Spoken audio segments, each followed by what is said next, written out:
नाही, पक्षाने विजय होलेंना इथनं उमेदवारी देण्याचा निश्चित केलेला आहे। पक्षाने किसन भाऊंलाही या संदर्भातली माहिती दिलेली आहे आणि मला 100% खात्री आहे की किसन भाऊ हे पक्षाचा आदेश पालन करतील।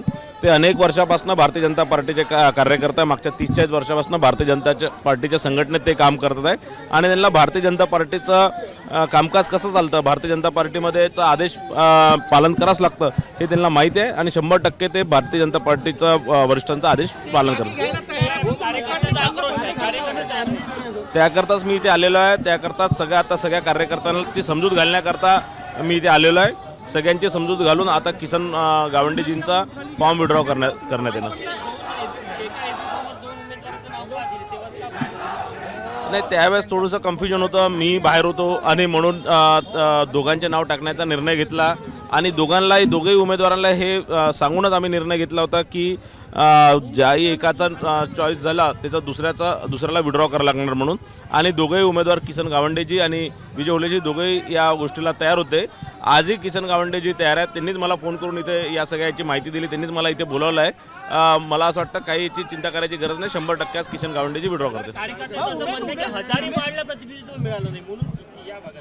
निश्चितच हजारीपाडला उमेदवारी मिळाली नाही हे आम्हालाही ठाऊक आहे, पण असं आहे की हा इतका मोठा प्रभाग आहे, भिसनखोरीपासनं तर VRC गेटपर्यंतचा हा प्रभाग आहे आणि जवळपास 50 बूथचा हा प्रभाग आहे। तर कुठे ना कुठे काही ना काही भागांमध्ये प्रतिनिधित्व मिळणार नाही, हे तर होतंच, कोणत्या ना कोणत्या भागाचं प्रतिनिधित्व सुटणार आहे। पण मी या माध्यमातून, आपल्या चॅनल्सच्या माध्यमातून हे जनतेला, या प्रभाग क्रमांक 13च्या जनतेला आश्वस्त करतो की 100% त्यांचं कोणतंही काम थांबणार नाही। मागच्या 9 वर्षापासून ज्याप्रमाणे या दोन प्रभागांमध्ये विकास कामं सुरू होती त्याच प्रमाणात या प्रभागामध्ये विकास काम सुरू राहणार। पण आता त्यांना लॉक केलेलं आहे, कार्यकर्त्यांना समजावं लागेल तुम्हाला, आधी ते तर तयार आहे उमेदवारी अर्ज मागे घ्यायला। नाही, 100% सगळ्याच कार्यकर्त्यांना समजावणार, सगळेच भारतीय जनता पार्टीचे निष्ठावंत कार्यकर्ते आहे, ते पक्षाचा आदेशचं पालन करतील, कुठेही म्हणजे पक्षाचा अनादर करणार नाही हे मला खात्री आहे।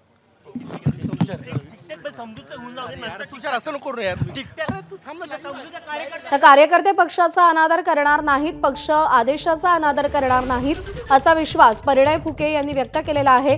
नागपूरमध्ये हाय व्होल्टेज ड्रामा सुरू आहे। किसन गावंडेंना घरात बंद केलेलं होतं कारण किसन गावंडे यांनी भाजपच्या विरोधात बंडखोरी करत अपक्ष उमेदवारी अर्ज भरलेला होता आणि तो उमेदवारी अर्ज आज त्यांनी मागे घेऊ नये याच्यासाठी परिसरातल्या नागरिकांनी त्यांना घरात डांबून ठेवलेला आहे। त्यांच्या सुटकेसाठी परिणय फुके दाखल झालेत आणि त्यांनी विश्वास व्यक्त केलेला आहे की गावंडे आज त्यांचा उमेदवारी अर्ज मागे घेतील, पण गावंडेंच्या समर्थकांमध्ये मात्र गावंडेंनी उमेदवारी अर्ज मागे घेऊ नये अशीच भावना आहे।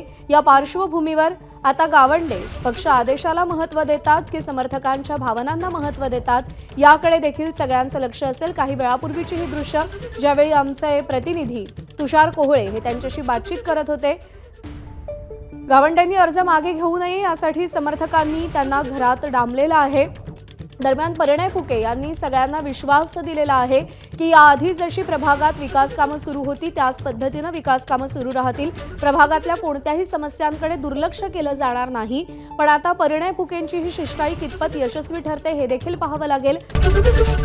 ABP माझा, उघडा डोळे बघा नीट।